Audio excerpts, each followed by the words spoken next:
दोस्तों, अधिमास में भगवान विष्णु की कहानी सुनना बहुत ही लाभदायक माना गया है। भगवान विष्णु की कृपा आप पर सदैव बनी रहे। रामा भगवान विष्णु का भक्त था। वो एक लक्ष्मी नारायण के मंदिर में पुजारी था। भगवान विष्णु की भक्ति में वह घर जाना भी भूल जाता था। दिन रात भगवान की भक्ति में लगा रहने के कारण घर में उसकी माँ जानकी और बहन पूजा बहुत परेशान रहते थे। एक दिन रामा घर नहीं आया तो जानकी ने पूजा को बुलाया और उससे कहा, जानकी बेटी जरा रामा को मंदिर से बुला ला। मैं कब से खाना बनाकर रखा है, लेकिन वह अपनी सुध बुध खोकर मंदिर में भजन गा रहा होगा। पूजा माँ, यह तो रोज़ की बात है।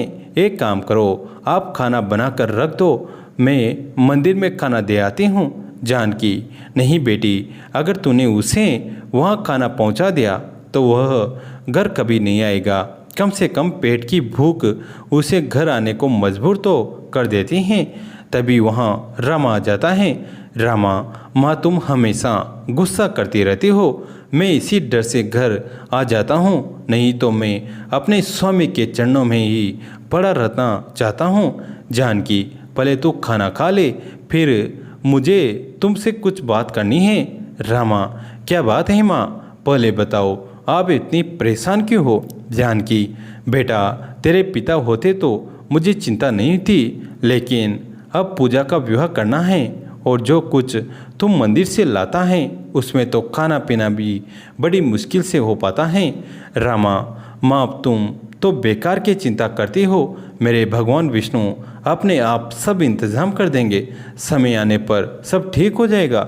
जानकी, बेटा तू बहुत सीधा है, तुझे नहीं पता लड़का मिलना और विवाह करना कितना बड़ा काम है। रामा, माँ मैं सब जानता हूँ और इंतज़ाम भी हो जाएगा। अब तुम मुझे जल्दी से खाना खाने दो, मुझे मंदिर जाना है, सेना आरती का समय होने वाला है। रामा खाना खाकर मंदिर चला जाता है। इसी तरह कुछ दिन बीत जाते हैं। एक दिन मंदिर में एक सेठ जी अपनी बेटी के साथ आए। रामा ने उनकी पूजा संपन्न कराई। तभी उसके बाद उसने सेठ जी और उनकी लड़की को प्रसाद दिया। सेठ जी की लड़की ने प्रसाद फेंक दिया। रामा, सेठ जी आपकी लड़की ने भगवान का प्रसाद क्यों फेंक दिया?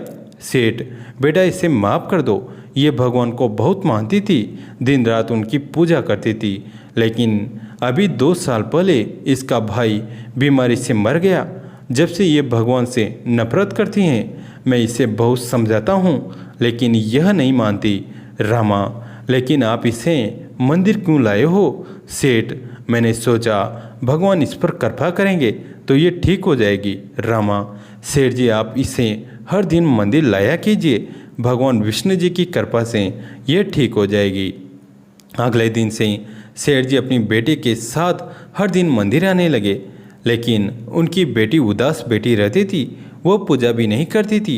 एक दिन सेठ जी ने कहा, बेटा मैं चाहता हूँ तुम मेरी बेटी से विवाह कर लो, तुम विष्णु भगवान के भक्त हो। एक दिन यह भी तुम्हारी तरह भगवान की भक्ति करने लगेगी। रामा, सेठ जी मेरी बहन विवाह योग्य हैं, मैं पहले उसका विवाह करूँगा, फिर अपने बारे में सोचूंगा। सेठ, उसकी चिंता तुम मत करो, मैं उसके विवाह के लिए तुम्हें पैसे दे दूँगा, एक साथ दोनों का विवाह हो जाएगा।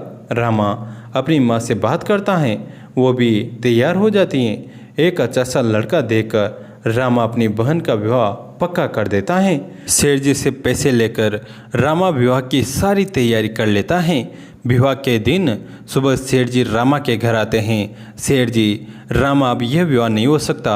रामा, सेठ जी ये आप क्या कर रहे हैं? शाम को बारात आने वाली है। सेठ जी, लेकिन मेरी बेटी विवाह के लिए तैयार नहीं है, वह कह रही हैं यदि आपने उस पुजारी से मेरा विवाह किया तो मैं अपनी जान दे दूंगी, वो भगवान का भजन करेगा, मुझे ये बर्दाश्त नहीं होगा। रामा, सेठ जी मुझे अपनी बहन का विवाह कर लेने दीजिए, मैं धीरे धीरे आपका सारा कर्जा चुका दूंगा। सेठ जी, लेकिन जब मेरी बेटी का विवाह नहीं हो रहा तो मैं तुम्हें पैसे क्यों दूं, तुम कहीं से और से इंतज़ाम कर लो। यह कहकर सेठ जी चले गए। रामा दौड़ा मंदिर पहुंचा। रामा, भगवान मैंने दिन रात आपकी सेवा की है, आज आपके इस भक्त की परीक्षा है। मेरी बहन का विवाह टूट गया तो मैं भी अपने प्राण त्याग दूंगा। कुछ देर बाद रामा घर आया। उसने किसी तरह दावत का इंतज़ाम किया। पूरे गांव ने उसकी मदद की, लेकिन लड़के वालों को देने के लिए उसके पास पैसे और जेवर नहीं थे। तभी जानकी वहाँ आ गई। जानकी, बेटा ये सेठ जी तो धोखा दे गए, अब क्या होगा? रामा, माँ मेरे भगवान मुझे कभी धोखा नहीं दे सकते, कुछ न कुछ इंतज़ाम हो जाएगा। शाम के समय लड़के के पिता उनके घर आए। रामा, आइए, मैं अभी आपसे ही मिलने जा रहा था। पिता, भाई मैं तो तुम्हें यह कहने आया था कि पैसों की इतनी जल्दी क्या थी, और ये जेवर तुमने क्यों भिजवा दिए? यह तो बहू को पहने थे। रामा, लेकिन यह आपको किसने पहुंचा दिए?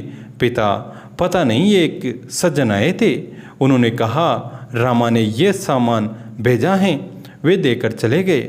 जब मैंने देखा तो इसमें रुपए और जेवर थे। मैं ये जेवर वापस लाया ताकि तुम अपनी बहन को पहना सको। यह सुनकर रामा रोने लगा। रामा, मेरे प्रभु स्वयं मेरी बहन के विवाह में पहुंच गए, ये सब उनकी ही माया है। यह कहकर वह रोने लगा।